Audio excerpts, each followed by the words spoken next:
میں آپ لوگوں کو دل سے اور تمام حالات اور واقعات پہ اور آپ کی محنت پہ آپ کو مبارکباد پیش کرتا ہوں کہ یہ الیکشن آپ جیت چکے ہیں، اس میں کوئی شک نہیں ہے۔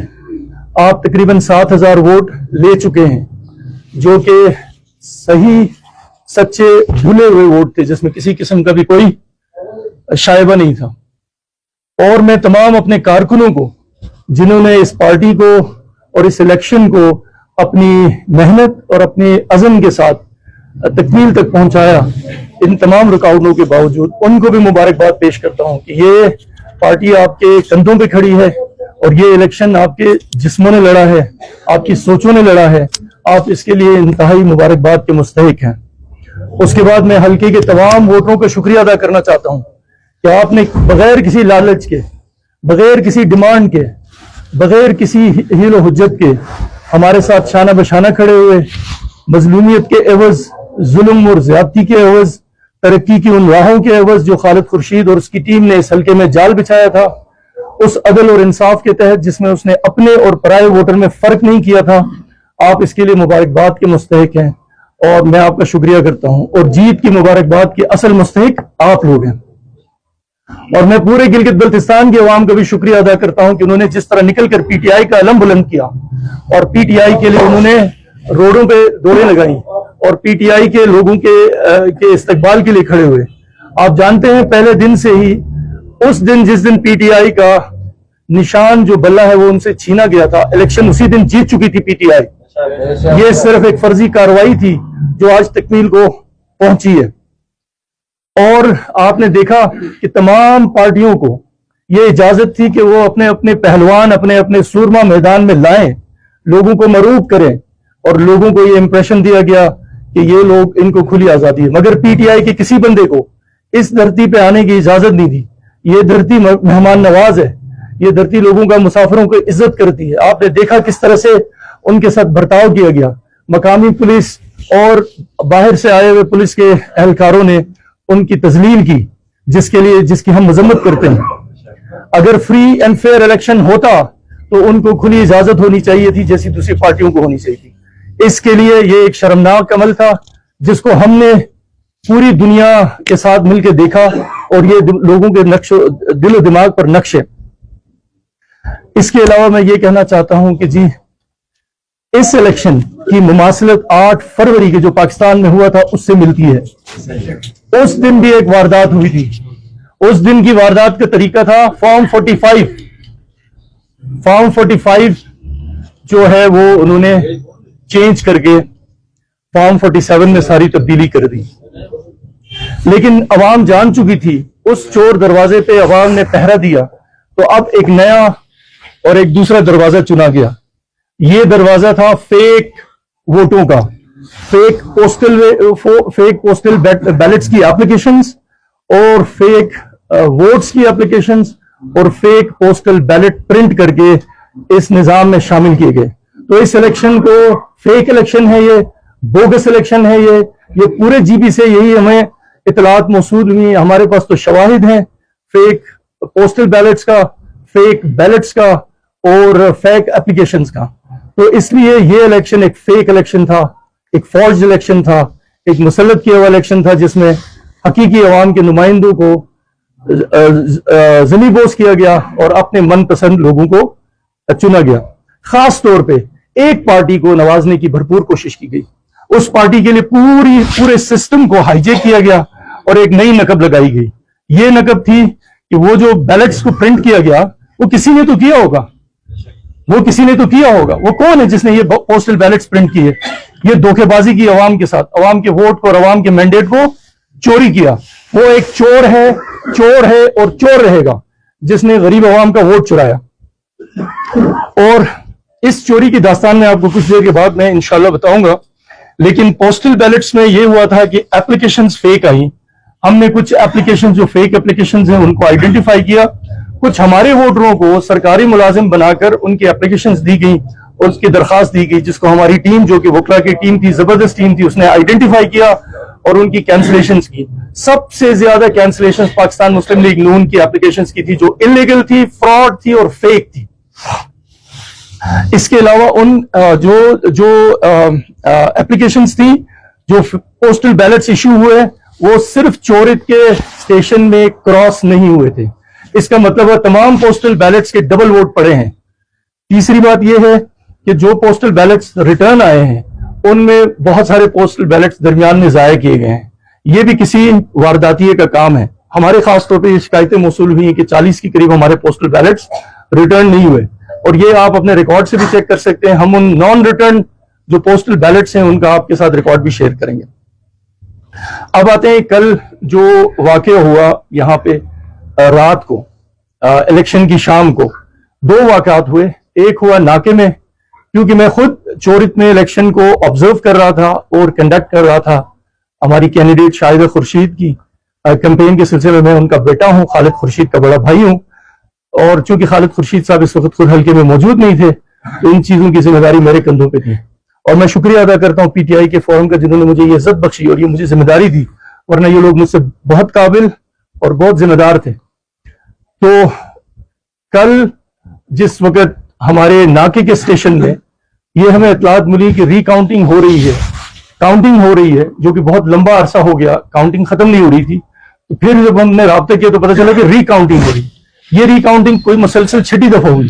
ہمیں مختلف کالز موصول ہوئی تو ہم نے کہا کہ ادھر جا کے چیک کرتے ہیں. میں اکیلا بغیر کسی اور مسلح جتھے کے یا بغیر کسی لوگوں کے جتھے کے وہاں گیا, چونکہ میں سمجھتا تھا کہ یہ کم سے کم پنجاب پولیس ہے تو وہ جو ہے اس میں پولیس موجود ہے, عملہ موجود ہے, ان سے جا کے رابطہ کروں. میری حیرت رہی اس وقت جب میں نے دیکھا کہ وہ پولنگ اسٹیشن کمپلیٹلی محبوس تھا. تو 200 کے قریب لوگوں نے اس پولنگ اسٹیشن کا جو کمرہ ہے اس کو گھیرا ہوا تھا. پنجاب پولیس اس کے اندر تھی اور وہ لوگ مجھے پنجاب پولیس تک بھی ایکسس نہیں دے رہے تھے. آتا پائی ہوئی, دکم پیل ہوئی. اس کے بعد جب میں وہاں تک گیا تو میرے ووٹروں نے مجھے پل کیا.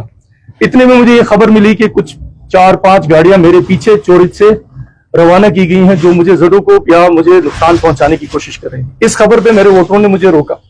مجھے یہ نہیں پتا تھا کہ اندر فیک پوسٹل بیلٹس ہیں.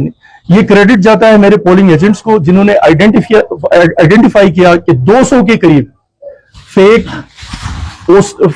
بیلٹس جو ہے نا ڈبے سے نکلے ہیں. یہ فیک کہاں سے آئے؟ 3 ہی بندے ہیں جنہوں نے ڈالے ہوں گے.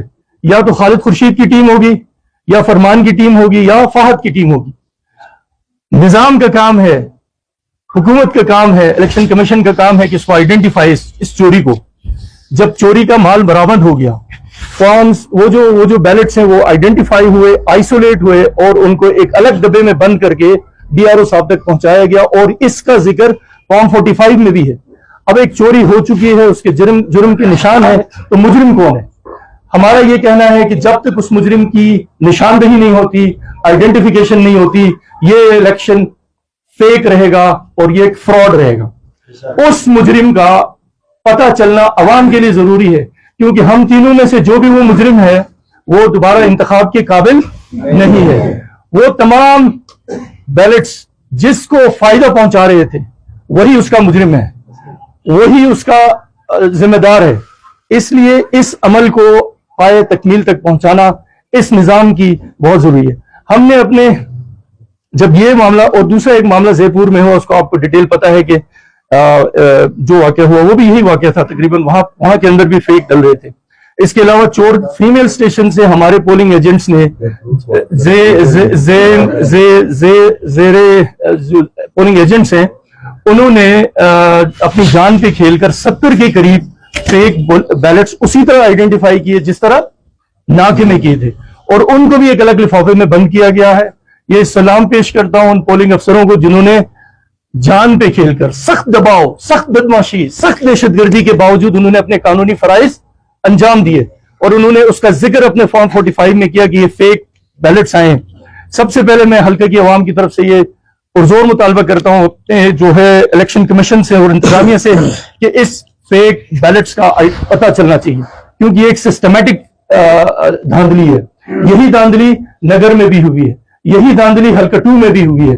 ایک ہی پارٹی کے لیے کیے گئے ہیں سارے کچھ, ایک گنے چنے کینڈیڈیٹس ہیں اور چنے گئے کینڈیڈیٹس ہیں ان کے لیے کیے گئے ہیں. تو اس کا مطلب ہے کہ یہ بیلٹس کہیں پرنٹ ہوئے, کیونکہ اکثر جگہوں پہ پولنگ اسٹیشنز میں پولنگ ایجنٹس کو نہیں معلوم تھا, وہ خود حیران ہو گئے جب یہ آئیڈینٹیفائی ہو گئے. لیکن اس کا مطلب یہ نہیں ہے کہ کہیں پہ پولنگ ایجنٹس ملوث نہ ہو. جہاں پہ پولنگ ایجنٹس ملوث ہوں گے اور انہوں نے اگر یہ بیلٹس آؤٹ کیے ہیں, لوگوں کو دیے ہیں, تو یہ پھر الیکشن مزید خطرناک ہو جاتا ہے. اس لیے ہماری درخواست ہے کہ اس الیکشن کو کالعدم قرار دیا جائے, دوبارہ کیا جائے, ری پول کیا جائے, ری کاؤنٹ کیا جائے. جو بھی قانونی کارروائی وہ آپ کو ہمارے وکلا صحیح طریقے سے بتائیں گے, جس کی انہوں نے ایک مربوط اور مضبوط اپلیکیشن ڈرافٹ کی اور جمع کرائی ہے. اور زے پور میں بھی یہی واقعہ ہوا کہ اطلاع ملی, ان لوگوں کو اندر سے اطلاع مل گئی تھی کہ جی یہاں پہ یہ معاملہ ہو رہا ہے. تو جب وہیں پہ فساد ہوا, اور دونوں جگہوں پر فساد کرنے والا ایک ہی کینڈیڈیٹ تھا, ایک ہی نام تھا, ایک ہی پارٹی تھی. اس لیے میں بتانا چاہتا ہوں حلقہ کی عوام کو کہ یہ جو چوری کا الزام شریف خاندان سے لے کر ان کے نیچے ورکروں تک ہے, اس میں کوئی نہ کوئی صداقت ہے. اب میرا جو دوسرا معاملہ ہے وہ یہ میں آپ سے عرض کرنا چاہتا ہوں کہ کل رات کو جب یہ معاملہ ہوا تو عوام کی علاقے کی عوام مشتعل ہوگی, روڈوں پہ نکلی رات کے ٹائم پہ, اور انہوں نے وہ پتا تھے کہ جی جو پیپلز پارٹی کی کینڈیڈیٹ ہیں ان کے بارے میں بھی خبریں آ رہی تھی, ان کے ساتھ بھی کوئی لڑائی ہوئی, اور میرے بارے میں بھی خبریں تھیں. تو دونوں پارٹیوں کی عوام سڑکوں پہ تھی, اور انہوں نے نکل کر سیدھا اس دروازے کا رخ کیا جس دروازے کی ذمہ داری تھی کہ اس الیکشن کو امن و امان سے کرانا تھا, اور وہ تھا آر او کا دفتر. وہاں پر کیا معاملات ہوئے, لڑائی ہوئی, جھگڑا ہوا. تو جب ہمیں خبر پتہ چلی, ہم جب آئے الیکشن ختم کرنے کے بعد چورج سے, تو پتہ چلا کہ جی یہاں پر کچھ لوگ گاڑیاں اندر لڑکوں نے بند کی ہوئی, عملہ غائب ہے, ایس پی غائب ہے, اے سی غائب ہے, ڈی سی غائب ہے. تو ایک نہ دیکھنے والا اور انتہائی اشتعال انگیز قسم کے مناظر تھے, جو کہ آپ لوگوں نے سوشل میڈیا پہ بھی دیکھے ہوں گے. بڑے خوفناک مناظر تھے. ایسے وقت میں یہ ہم لوگ تھے جنہوں نے ان لوگوں کی حفاظت کی ذمہ داری لی, اپنے مشتعل لوگوں کو صبر دلایا, استقامت دلایا, ان کو وہاں سے ہٹایا, اور ان لوگوں کو واپس انہی ذمہ دار لوگوں کے حوالے کیا جہاں انہوں نے جانا تھا. اور ایس پی صاحب اور ڈی سی صاحب کو ہم نے کہا کہ جی یہ آپ کے جو گاڑیاں ہیں اور یہ جو لوگ ہیں محفوظ ہیں, اور اپنا سامان آپ لے کر جائے. اور اب اس سامان میں ہمارے ثبوت بھی ہیں, وہ فیک بیلٹس بھی ہیں, اور وہ جو ہے وہ ریکارڈ بھی ہے جس میں انہوں نے یہ ساری چیزیں مینشن کی ہیں. اب آتے ہیں ہم اس بات کی طرف کہ ہم کیا کریں گے آگے. آپ یقین جانیے عوام اتنی مشتعل ہے, رات کو ہمیں بہت مشکل ہوا ان کو سنبھالنے میں. یہ سنبھالنے کا عمل یہ بتاتا ہے کہ ہم ہی اس ریاست کے ستون ہیں, ہم ہی اس ریاست کے چاہنے والے ہیں, ہم ہی اس ریاست کے دائمی بقا کے ضامن ہیں. یہ عوام ہی ہے جس کی کندھوں پہ ریاستیں اور حکومتیں اور ملکوں کی بقا رہتی ہے. تو کل ہم نے یہ ثبوت دیا کہ اگر ہم ان کو نظر آتش ہونے سے بچایا, سامان کو ضائع ہونے سے بچایا, اور وہ جو ملازمین اور وہ جو عملہ تھا اس کی بحفاظت ڈی آر او صاحب کے دفتر تک پہنچانے میں کردار ادا کیا, اس کا مطلب ہے ہم اس ملک سے پیار کرتے ہیں, چاہتے ہیں اس ملک کی ترقی ہو, چاہتے ہیں کہ اس ملک میں امن امان ہو. لیکن اگر آپ نے بد انتظامی کے ذریعے یہ مینیپولیشن کر کے لوگوں کو اشتعال دلانا ہے, تو بد انتظامی کے بھی ذمہ دار آپ ہیں, اور یہاں پہ امن و امان کی صورتحال کے بھی ذمہ دار آپ ہیں. ہم یہ کہہ رہے ہیں کہ جی اس معاملے کا جلد سے جلد رات دن کر کے حل کریں. عوام سڑکوں پہ آپ نے دیکھا اس وقت پورے ضلع بالا, رٹو اور گدئی یونین کے لوگ یہاں اسٹور میں جمع ہیں. ہمیں انتہائی مشکل ہو رہا ہے ان کو سیٹسفائی کرنے کے لیے جب تک کہ ان فیک بیلٹس کے چور کو پکڑا نہ جائے. آپ کیسے تصور کر سکتے ہیں کہ ایسا بندہ جو انتخاب کے عمل سے گزر رہا ہو, جو لوگوں کے سامنے جا کے ووٹ مانگتا ہو اور وہ انہی کا ووٹ چوری کرتا ہو, اور وہ پھر اقتدار کا خواہاں ہو, ایسے چور کو اگر اقتدار دیا جائے تو آپ سوچیں گا آپ کے ملک کا کیا حال ہوگا. یہی ہمارا مطالبہ ہے اور یہی ہمارا مدعا ہے کہ اس چور کی آئیڈینٹیفیکیشن بہت ضروری ہے. اگر آپ اس کی آئیڈینٹیفیکیشن کرنے سے قاصر ہیں تو پھر دوبارہ الیکشن کرائیں, لیکن اس دفعہ آپ یہ یقینی بنائیے گا کہ یہاں پر کوئی چیز فیک نہیں ڈلے گی. آپ نے انٹرنیشنل میڈیا اور نیشنل میڈیا کو آنے نہیں دیا, آپ نے پی ٹی آئی کی کسی مبصر کو نہیں آنے دیا, آپ نے پی ٹی آئی کی کسی بندے کو نہیں آنے دیا, اور پھر بھی آپ یہ ہم سے ڈیمانڈ کرتے ہیں کہ ہم آپ کے فیصلوں کو مانیں اور آپ کو ایک فری اینڈ فیئر الیکشن کا سرٹیفکیٹ دیں. تو اس کے لیے آپ سے معذرت ہے, اور یہ ہم کہتے ہیں کہ اگر اس مسئلے کا حل نہیں ہوا تو جو بھی امن و امان کی صورتحال ہوگی, جو بھی لوگوں کے اندر اشتعال ہوگا, اس کا سامنا آپ کو خود کرنا پڑے گا.